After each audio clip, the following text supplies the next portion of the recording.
এই যে রিকশাওয়ালা ভাই, দ্রব্যমূল্যের দাম যে হারে বৃদ্ধি পাচ্ছে, আপনি কি ঠিকঠাকভাবে 3 বেলা খেতে পারছেন? খাইতে পারি না মানে? রিক্সা চালায় আইফোন কিনা লাইছি, ডেইলি আমার ইনকাম 1500 থেকে 2000 টাকা। আমি তো গরু আর মুরগি ছাড়া ভাতই খাই না। আর জিনিসপত্রের দাম বাড়লে কি হয়েছে, ইনকামও তো বাড়ছে। কিভাবে? কিভাবে আবার কি, আগে রাস্তার এই মাথার থেকে ওই মাথায় গেলে 20 টাকা লইতাম, এখন লই 40 টাকা। ইনকামও বাড়ছে, জিনিসপত্রের দামও বাড়ছে।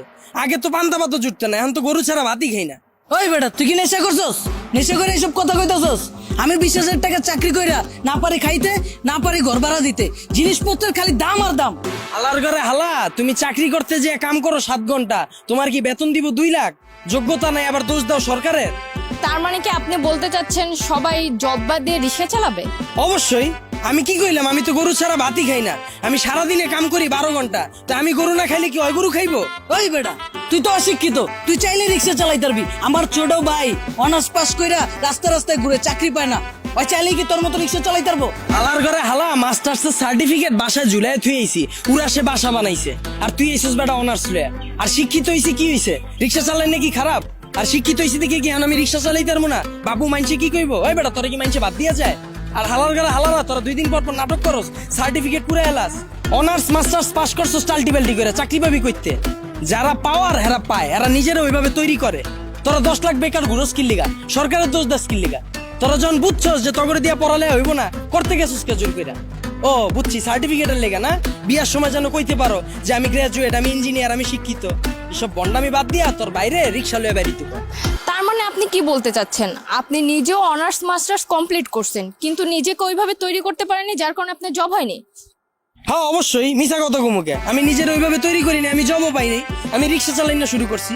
আর এই যে 10 লাখ বেকার ঘুরতেছে, একটাও কি বুকে হাত দিয়ে কইতে পারবো নিজে সর্বোচ্চ চেষ্টা করছে? আর এই যে 10 লাখ বেকার ঘুরতেছে, একটাও বুকে হাত দিয়ে কইতে পারবো নিজে করে ওইভাবে তৈরি করছে, নিজে করে সর্বোচ্চ চেষ্টাটা করছে, তাও চাকরি পায় নাই? সারা রাত খেলছে কার্ড, সারাদিন গার্লফ্রেন্ডের সময় দিছে, ওরা চাকরি পাইবো কইতে? যারা পাওয়ার হেরা পায়। আর গ্রাজুয়েশন কমপ্লিট করছিস, ভালো কথা, বইয়া রইছিস কে? ব্যবসা কর, উদ্যোক্তা হ, ঝুঁকি ল, হাজার মানুষের লেগে রাস্তা খোল, এসব বন্ডামি বাদ দে। আপনি খুবই গুরুত্বপূর্ণ বিষয় তুলে ধরেছেন, কিন্তু বাংলাদেশের মতো এরকম গরিব দেশে দ্রব্যমূল্যের দাম বাড়াটা কি স্বাভাবিক? ভাই খারান, এই দেশ গরিব দেশ কেটা কইছে আপনারে? এই দেশে 150,000 কোটি টাকার সিগারেটই বিক্রি হয়। বিশ্বের ভিতরে 5 নাম্বার বিড়িখোর বাংলাদেশ।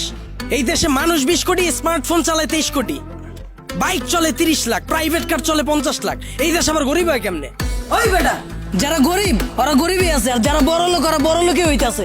এমনি দেশ চললে সবাই তো না খেয়ে মরবো। হালার ঘরে হালা, 1974 সালের পর থেকে এখন পর্যন্ত কেউ না খায় মরছে? তুই তো নিজের বুকে হাত দিয়ে কইতে পারবি এখন পর্যন্ত কোনো একবেলা না খায় রইছস? হালার ঘরে হালা, 3 বেলা তো ভাত খাসি, লগে আবার বিকালের নাস্তাও মারাস। আর যে কস জিনিসপত্রের খালি দাম বাড়তাছে, খামু কেমনে? জিনিসপত্রের দাম বাড়লে খাস কে, কিনস কে? বুঝে আমারে? তাহলে কি আপনি বলতে চাচ্ছেন সাধারণ মানুষ না খেয়ে থাকবে?